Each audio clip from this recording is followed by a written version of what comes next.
వీక్షకులందరికీ నమస్కారం. నిన్న మతోన్మాదిగా కనబడుతున్న రాధా మనోహర్ దాస్ మాట్లాడిన పైత్యం మాటలకు రాజమండ్రి క్రైస్తవ సమాజమే కాకుండా హిందూ సమాజం కూడా, అలాగే ఇస్లాం ముస్లిం సమాజం కూడా ఈ రోజు డిఎస్పీ గారికి కంప్లైంట్ ఇవ్వడానికి వచ్చిన తరిమిలా మేము కూడా విజయవాడ నుంచి సంఘీభావం తెలియజేయడానికి ఇక్కడికి వచ్చాము. ఇది చూస్తున్న హిందువులకి నేను చెప్పదలిచాను, ఇది సరదాగా పోయేది కాదు. వేరే మతాన్ని గాని వేరే మనుషులు గాని కించిపరిచి మాట్లాడడం అనేది చాలా అవమానీయం. అది మాట్లాడకూడదు, ఎంతకు తగదు. ఇప్పుడు నువ్వు చేస్తున్న పనినే వీరు కూడా నీ మీద కోపంతో నీ దేవుని దూషించడం వలన మత విద్వేషాలు ఇక్కడ రగులుతాయి. అక్కడ దాకా తెచ్చుకోవద్దు. ఇలాంటి పని పాటలేని పోరంబోగులు తిరిగి దేవుళ్ల పేరిట మతాల పేరిట మనుషులు కలిసి ఉన్న వాళ్ళని విడగొట్టడం వలన సమాజానికి ఏం మెసేజ్ ఇస్తాం? రేపు కూడా మనం ఇతర దేశాల్లాగా తన్నుకుని చావడానికి మీరు పునాది వేస్తున్నారు. మీరు హిందువులందరూ కూడా దీన్ని అడ్డుకట్ట వేసి అతను ఆపకపోతే వీళ్లు కూడా మీ దేవుళ్ళు తిడతారు. ఇది రాధా మనోహర్ దాస్ వలన, ఒక మనిషి వలన దేవుళ్లు తిట్టేదాకా వస్తుంది. కాబట్టి గతంలో ఎప్పుడు కూడా హిందూ దేవుళ్ళు ఆ గ్రంథాల గురించి ఎవరికి అవగాహన లేదు సంస్కృతంలో ఉండటం వలన.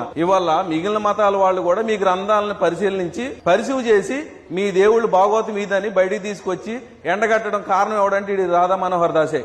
వాడి నోటికి కళ్ళెం వేయకపోతే మాత్రం ఖచ్చితంగా మత విద్వేషాలు రగులుతాయి. అన్ని మతాలు కొట్టుకు చచ్చే పరిస్థితి వచ్చింది. వాడిని ఆపండి దయచేసి. ఈ చట్టాలు, ఈ ప్రభుత్వాలు, మరి కోర్టులు ప్రివెంటివ్ అంటారు, లేకపోతే కంటెంప్ట్ అంటారు, ఏదో పదాలు గొప్ప గొప్ప పదాలు మాట్లాడుతూ ఉంటారు. జడ్జిని డైరెక్ట్ ఓపెన్ గా తిడితే కూడా ఎవరు ప్రివెంటివ్ గా తీసుకోవట్లేదు. మరి హిందువులు తిడితే మీకు చట్టం వర్తించదా? రాజ్యాంగం అలా చెప్పమని చెప్తుందా? మిగిలిన మతాల వాళ్ళని అనగదొక్కమంటుందా? అంటే మైనారిటీలను మాత్రం అనగదొక్కి మెజారిటీ ఉన్న వాళ్ళ మెప్పు కోసం వాళ్ళ మోసేతి నీళ్లు తాగుతుంటారా? ఈ వ్యవస్థలన్నీ వాళ్ళ కింద పనిచేస్తుంటాయా? మీరే ఆలోచించుకోండి. తిరగబడితే ఏముంటది సోదరా? ప్రాణాలే కదా. కాబట్టి ఆలోచించండి. రాధా మనోహర్ దాసు కనబడితే ఎవడో ఒకడు గాలికి దూలికి తిరిగేవాడు చంపుతాడు. అది క్రైస్తవ మతానికి మీరు ముడిపెడతారా? అలా కాదు. అలాంటి జరగక ముందు మనుషుల్లో ఇగో సాటిస్ఫై కాకపోతే మృగంగా మారతాడనేది మీకు తెలుసు, అన్ని సొసైటీలకు తెలుసు. రాధా మనోహర్ దాస్ నోరు మూసి ఆల్రెడీ చాలా చోట్ల తప్పు అయిపోయింది, వేరే మతాలను నేను దూషించనని పోలీస్ స్టేషన్ లో ఒప్పుకున్న సందర్భాలు ఉన్నాయి. కాబట్టి మనోహర్ దాస్ నువ్వు దొరకడం లేదు, దొంగలాగా తిరుగుతున్నావు. ఈ ప్రభుత్వాలు పట్టించుకోకపోతే జరిగే అనర్థాలకి ఈ సమాజం, ఈ సొసైటీలే బాధ్యత వహించవలసి వస్తుంది.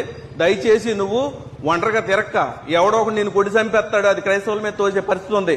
కాబట్టి నువ్వు కాపాడుకో.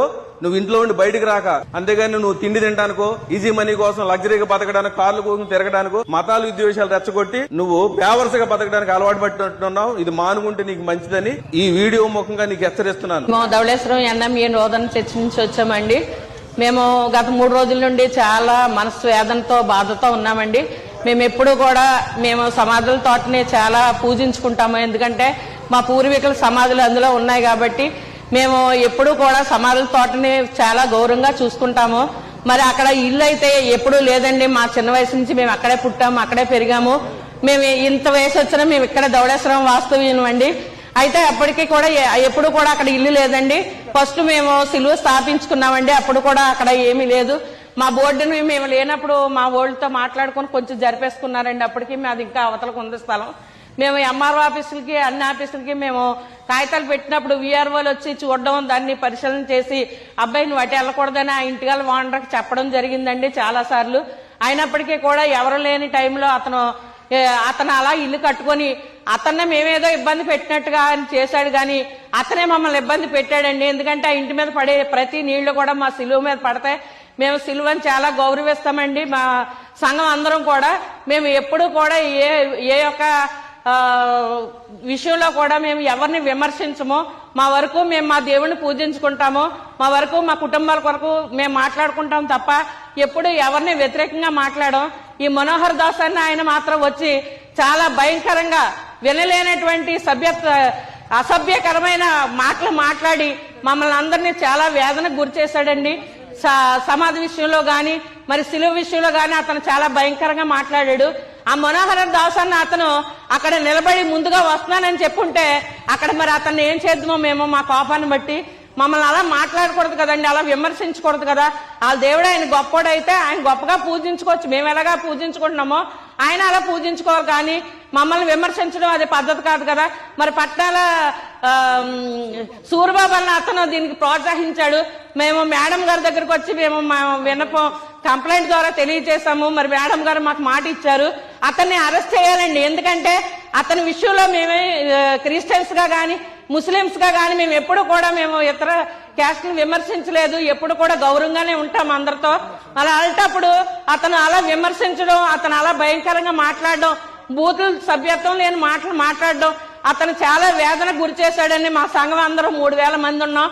రాత్రి అయితే మేమందరం కూడా పొద్దున్న 10 గంటలకి మేము అక్కడ సమాధుల తోట దగ్గర ప్రెస్ మీట్ చేయాలని మేము అందరం ఆశించాం.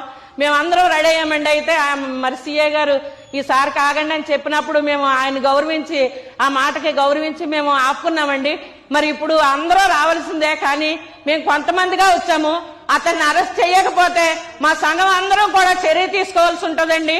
మా దేవుణ్ణి వాళ్ళు విమర్శించినందుకు మేము ఎట్టి పరిస్థితుల్లో కూడా ఆయన క్షమించము. అతనికి కావలసిన శిక్ష మీరు విధించాలని మాకు ఇచ్చినటువంటి మేడం గారు ఇచ్చినటువంటి మాటకి మేమందరం గౌరవించి మేడం గారిని నమ్మి మేమందరం వెళుచున్నాం. అతన్ని ఖచ్చితంగా అతన్ని తీసుకొచ్చి అతన్ని పరిష్కారంగా అతన్ని మమ్మల్ని క్షమించమని అడిగే వరకు కూడా ఈ పోరాటం ఇలాగే సాగుతుందని సభాముఖంగా మేము అందరికీ తెలియజేస్తున్నామండి. అందరికీ వందనాలు వచ్చిన అందరికీ. ఆయన వచ్చేసి ఇష్టాసారంగా ఆయన లేచిపోతాడంట, ఆయన ఏదో చేస్తాడంట, ఆయన మెట్లో వెళ్ళిపోతా అన్ని మాట్లాడటం అవసరం అండి. మేము అస్సలు ఊరుకోమండి. ఆయన ఖచ్చితంగా మాకు అందరికీ కూడా క్షమాపణ చేయాలి, చెప్పాలండి. అది మట్టుకు చేయకపోతే మట్టుకి ఈ పోరాటం ఇలాగే సాగుతుందండి. ఇది మట్టు మీరు అందరూ గౌరవించాలండి. చాలా ప్రశాంతమైన రాజమండ్రి వాతావరణం కలిగి ఉంది. కానీ గత వారం రోజుల క్రితం ఒక శాడిస్ట్ గా అన్ని ప్రాంతాల్లో బిహేవ్ చేస్తున్న ఒక సన్యాసిగా ఉండే మనోహర్ దాస్ గారు, రాధా మనోహర్ దాస్, ఒక మతాల మధ్య విద్వేషం రచ్చుకునే విధంగా మాట్లాడబడేది చాలా బాధాకరం అనిపిస్తుంది. కారణం ఏంటి అంటే ప్రపంచంలోనూ భారతదేశంలోనూ ప్రాంతీయముగా అన్ని మతాలు ఉన్నాయి. అన్ని మతాలని ఎవరికి వాళ్ళు ఆరాధిస్తూ ఉంటారు. మరి ముఖ్యంగా క్రైస్తవ మతం అనేది మా గొప్పగా మేము చెప్పుకుంటాం, వాళ్ళ గొప్పగా వాళ్ళు చెప్పుకుంటూ ఉంటారు. ఇక్కడ జరిగింది ఏంటి అంటే ఎన్నో సేవలు చేసి కుష్ఠరోగులకు సేవలు చేసింది క్రైస్తవ మతం, విద్యా వైద్య అందించింది క్రైస్తవ మతం, అట్లాగే ఎంతో మంది వారిని పేదరికాన్ని ఆదరించి క్రైస్తవ మతం. మేము ఎప్పుడు అలా ప్రాపగండ చేసుకోలే, ఎవరిని విమర్శించలేదు, మాకు మేము ముందుకెళ్ళాం. ఈ రోజు ఏదో టెక్నాలజీ డెవలప్ అయిపోయింది, మేము చదువుకున్నాం అని ముందుకు వచ్చేసి ఇష్టాసారంగా క్రైస్తవ యొక్క మనోభావాలు దెబ్బతినే విధంగా ఆ శాడిస్ట్ గా బిహేవ్ చేసే రాధా మనోహర్ దాస్ అనేవాడు ఎవరు లేని సమయంలో, ఎవరు అక్కడ ప్రజలు ఎవరు ఉండరో ఒక్కడు వచ్చేస్తాడు. అర్ధరాత్రి రావచ్చు, మార్నింగ్ రావచ్చు, వచ్చేసి వివిధ రకాల దేవుని కించపరిచే విధంగా. మరి ముఖ్యంగా ధవళేశ్వరం అనేది 2 మతాలకు పుట్టినిల్లు లాంటిది. ఒకటి హిందూ మతం, అక్కడ జరిగిన తీర్థం ప్రపంచంలో ఎక్కడ జరగదు. అలాగే ధవళేశ్వరంలో క్రైస్తవ మతానికి ఉన్నంత వాల్యూ ఎక్కడ లేదు. అలాంటి ప్రాంతంలో అన్నా తమ్ములుగా మెలిగే ప్రాంతంలో వచ్చి విద్వేషాలు రెచ్చగొట్టడం ఎంతవరకు భావం అనేది మీరు ప్రచారం చేసుకోండి. మీ మతాన్ని మీరు ప్రచారం చేసుకో, మా మతాన్ని మేము ప్రచారం, కానీ వచ్చి విమర్శించడం భాగ్యం కాదు. అందువల్ల ఈ రోజు రాజమండ్రిలో క్రైస్తవ నాయకులందరూ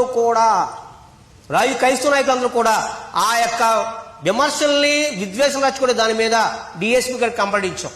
ఆవిడ చాలా సానుకూలంగా ఆవిడ స్పందించి ఎట్టి పరిస్థితులకు అరెస్ట్ చేస్తానని చెప్పారు. కానీ మేము ఒకటే ఒక రిక్వెస్ట్, క్రైస్తుల మనోభావాలు దెబ్బ విధంగా ఎవరైనా బిహేవ్ చేసినా, మరో ముఖ్యంగా ఆ మనోహర్ దాస్ని తీసుకొచ్చి అరెస్ట్ చేసి ఎక్కడైతే అతను విమర్శించాడో ఆ ప్రాంతంలో క్షమాపణ చెప్పే విధంగా తీసుకురావాలి.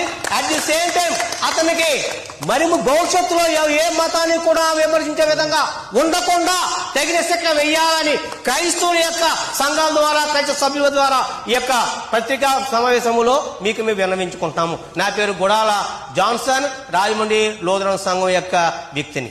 Thank you. నమస్కారం అండి, నా పేరు దినకర్, రాజమండ్రి వాస్తవ్యుడిని. రీసెంట్ గా జరిగిన విషయం మీద Radha Manohar Das, original name Radhakrishna alias Dichki Baba, దానికి ఒక వేరే స్టోరీ ఉంది, తర్వాత చెప్తాము. ఎవరైతే ఈ డిచ్కీ బాబా రాధా మనోహర్ దాస్ ఎవరైతే ఉన్నాడో ప్రశాంతమైన రాజమండ్రి వారంలో వచ్చి అన్నదమ్ముల్లా కలిసి ఉన్న మా మధ్య మత చిచ్చు పెట్టాలని ఎంతగానో ప్రయత్నం చేస్తున్నాడు. రాధా మనోహర్ దాస్, నీ పప్పులు ఎక్కడ ఉడకో. రాజమండ్రిలో హిందువులు గాని, క్రైస్తవులు గాని, ముస్లిం సోదరులు గాని అన్నదమ్ములుగా కలిసి ఉన్నాము. చైతన్య గారు, బహదూర్ షా చైతన్య గారు ఒక బ్రాహ్మిన్, అమీర్ పాషా గారు ఒక ముస్లిం, దినకర్ ఒక క్రిస్టియన్, ముగ్గురం కలిసి నుంచొని చెప్తున్న మాట, అన్నదమ్ముల్లా కలిసి ఉన్న మమ్మల్ని విడదీయటం నీ వల్ల కాదు రాధా మనోహర్ దాస్. నువ్వు గనక ఇటువంటి చర్యలకి పాల్పడితే ఖబర్దార్, రాజమండ్రి ప్రజలు నిన్ను ఉపేక్షించరు. మేము ఎస్పీ గారికి కంప్లైంట్ ఇద్దామని అనుకున్నాము. సారు వేరే కాన్ఫరెన్స్ కాల్ ఉండటం వల్ల డిఎస్పీ మేడం గారికి కాల్ఫర్ చేశారు. మేడం గారు చాలా సానుకూలంగా స్పందించారు. సో ప్రశాంతంగా ఉన్న రాజమండ్రిలో ఇలాంటి మత కలహాలు రేపే ఏ మోకనైనా సరే ఈ విధంగానే ఎదుర్కొంటాము. మేమందరం కూడా కుల మతాలకు అతీతంగా అన్నదమ్ముల్లాగా కలిసి ఉండి ఇలాంటి చర్యలందరినీ ఖండిస్తామని చెప్పి మీ మీడియా పరంగా మేము తెలియజేస్తున్నాం.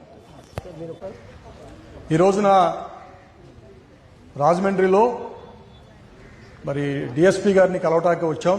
ఇక్కడ క్రైస్తవ సంఘాలు అందరూ కూడా పెద్ద ఎత్తున డిఎస్పీ గారి ఆఫీస్ రావడం జరిగింది. దీనికి కారణం ఏంటంటే రాజమండ్రి నడి ఒడ్డున క్రైస్తవుల్ని భయంకరంగా అవమానపరుస్తూ క్రైస్తవ మనోభావాలు దెబ్బతీసే రీతిలో మాట్లాడిన రాధా మనోహర్ అనబడుతున్న వ్యక్తి ఈయన ఈ రోజు మాట్లాడటం కాదు, గత 5-6 సంవత్సరాల నుండి కూడా క్రైస్తవులు ఇలాగే మాట్లాడుతూ వస్తున్నాడు. కానీ ఎఫ్ఐఆర్లు అవుతున్నాయి, కానీ కేసు నమోదు చేస్తున్నారు, కానీ అతని మీద ఏ విధమైన యాక్షన్స్ తీసుకోవట్లా. మేము కోరుకుంటున్నది ఏంటంటే అటువంటి వ్యక్తిని తీసుకొచ్చి లోన్ 3rd డిగ్రీ పెట్టాలి. ఎందుకంటే 3rd డిగ్రీ ఇచ్చినప్పుడే అటువంటి వ్యక్తులు ఇంకా క్రైస్తవం జోలికి కానీ ఇతర మతాల జోలికి కానీ వెళ్లకుండా సైలెంట్గా ఉంటాడు. ఎందుకంటే ఎక్కడ యాక్షన్ తీసుకోకపోవడం వల్ల ఇటువంటి దుశ్చర్యలకు పాల్పడతా ఉంటున్నాడు. ఒకటే కోరుకున్నది ఏంటంటే కేసులు నమోదు చేసి ఎఫ్ఐఆర్ వేయటం మంచిదే, కానీ అదే సమయంలో ఆ వ్యక్తిని తీసుకొచ్చి లోన్ వేయాలని, ఆ వ్యక్తి మీద యాక్షన్ మళ్ళా క్రైస్తవ జోలికి రాకుండా చూసుకోవాలని మేము ఈ రోజున మీడియా ముఖంగా డిమాండ్ చేస్తున్నాం. Thank you. అందరికీ నమస్కారం అండి. ఈరోజు మన రాజమండ్రి పరిసర ప్రాంతాల్లో తెలియకుండా తెలిసి చాప కింద నీరులా కొన్ని విద్వేషపూరితమైన కామెంట్స్, వీడియోలు మరీ ముఖ్యంగా క్రైస్తవ సోదరులపై జరగడం అన్నది చాలా అమానుషం, బాధాకరం కూడా. మన గోదావరిలో ఈ సంస్కృతి ఎప్పుడూ లేదండి. అందరం భాయాన్ని అక్కాభావాన్ని పిలుచుకునే సంస్కృతిలో బతుకుతున్నాం. అంత గొప్ప సంస్కృతిలో ఏదో చీడ పురుగులా వచ్చే ఒక వ్యక్తి, అంటే జీరో నాలెడ్జ్ ఉన్న పర్సన్, తను ఇంకో మతాన్ని కించపరిచేటప్పుడు తన మతం గురించి తనకు అవగాహన లేని వ్యక్తి అని చెప్పి హిందూ మతస్థులే ఎంతోమంది ఆయన్ని ద్వేషించి పక్కన పెట్టిన సందర్భాలు ఎన్నో ఉన్నాయి నాకు తెలుసు. నా ఫ్రెండ్ సర్కిల్లోనే ఎంతోమంది రాధా మనోహర్ దాస్ ఏంటో ఇలా మాట్లాడతారంటే ఎందుకు భయ్ మనం ఖండించడం, అతనికి నాలెడ్జ్ లేదు అని. ఇస్లాంలో కూడా ఒక మాట అంటది, మీరు ఇతర మతాల్లో దేవుణ్ణి దూషించకండి, తద్వారా వాళ్ళు మీ దేవుణ్ణి దూషిస్తారు కోపంలో. నువ్వు ఎదురు మతాన్ని దూషించేటప్పుడు నీ మతాన్ని అన్నప్పుడు నీకు తట్టుకునే శక్తి లేప్పుడు నువ్వు మాట్లాడడం దేనికి? ఎన్నో కామెంట్స్ అతని కింద చూసినప్పుడు అతన్నే హిందువులు ఎంతోమంది తిడతారు. ఇలాంటి వాళ్ళ వల్ల మా హిందూ మతానికి కూడా చెడ్డ పేరు వస్తుందండి. సో దయచేసి నేను కోరుకునేది ఏంటంటే ఈ సామరస్యాన్ని మీరు కొనసాగిస్తూ పోలీసు వారు దీనిపై పూర్తి యాక్షన్ తీసుకోవాలి. ఎందుకంటే ఈ వ్యక్తి గతంలో దీపావళి గురించి వచ్చిన ఒక వర్డిక్ ఏదైతే సుప్రీంకోర్టు ఇస్తే, సుప్రీంకోర్టు జడ్జి ఎవడు, వాడెవడు ఇవ్వడానికి అనే అనుచిత భావంతో అతని యొక్క గౌరవం, ఒక సుప్రీంకోర్టు జస్టిస్ని కూడా గౌరవం ఇవ్వకుండా ఆడు వీడు అని మాట్లాడే ఆ సంస్కృతి ఉన్న మనోహర్ దాస్ గారిని వెంటనే, ఆయనకి ఆరోగ్యం బాగలేదేమో, కొంచెం వీలవుతే ఏదైనా హాస్పిటల్ తీసుకుని వెళ్ళి ఒక సైకాట్రిస్ట్కి చూపించి, మా దగ్గర మంచి డాక్టర్లు ఉన్నారు మా రాజమండ్రిలో, పోనీ హిందూ సోదరులు ఏమైనా ఇబ్బంది కలిగితే మాకు అప్పచెప్పండి, క్రైస్తవ సోదరులు, ముస్లిం సోదరులు, అరే మా హిందూ సోదరులు కలిపి ఆయనకి మేము తలో కొంత మనం కాంట్రిబ్యూట్ చేసి ఆయనకి పూర్తిగా ట్రీట్మెంట్ చేస్తాము. దయచేసి మా రాజమండ్రి పరిసర ప్రాంతాల్లో కూడా మీరు ఇలాంటి ప్రయత్నం చేయవద్దని నేను మీడియా ముఖంగా కోరుకుంటున్నాను. Thank you. నా పేరు టి డేవిడ్ రాజ్ అండి. లోదరన్ హై స్కూల్లో మాస్టర్గా 30 సంవత్సరాలు చేసి రిటైర్డ్ అయ్యాను. 30 సంవత్సరాల నుంచి నేను ఎన్ఎంఏ చర్చికి వెళ్తున్నాను. ఎంతో మంది మా దగ్గర చదివారు పిల్లల్ని, హిందువులు, ముస్లిమ్స్, క్రిస్టియన్స్ ఎంతో మంది చదివారు. కానీ ఏ రోజు కూడా మరి ఇలాంటి కులమత భేదాలు ఏనాడు చూపించలేదు. పిల్లలను కూడా మేము ఎంతో చక్కగా ఎలాంటి భేదం లేకుండా చూసేవాళ్ళం. ధవళేశ్వరంలో కూడా మరి అందరూ అన్నదమ్ములు వలె సహోదరి ప్రేమ కలిగి ఎంతో ఆప్యాయతగా ఉంటారు. హిందువుల పండగలు జరిగినా, మరి జనార్దన తీర్థం జరిగినా ఎంతోమంది ఆప్యాయతగా వాళ్ళు అక్కడ కూడా వెళ్ళి చూస్తూ ఉంటారు. ఈ క్రైస్తవులు, ఈ క్రైస్తవ చర్చిల్లో కూడా ఎంతోమంది హిందువులు వచ్చి ఆ రోజు పండగలప్పుడు వస్తారు, పలహారం తీసుకుంటారు. ఎంతో అన్యోన్యంగా మేము సహోదరి ప్రేమ మరి కలిగి ఉన్నటువంటి మాలు నిన్న రాధా మనోహర్ దాస్ గారు వచ్చే మాలు చాలా బాధాకరంగా మేము చాలా బాధపడుతున్నామండి. అతను మాట్లాడినటువంటి మాటలు క్రీస్తు అంట, క్రైస్తవుడు అంట, లేచి లేవలేడా, సిలువను తీసి అవతలు పడేసేయండి. అసలు ఎలాంటి మాటలు మాట్లాడాడు.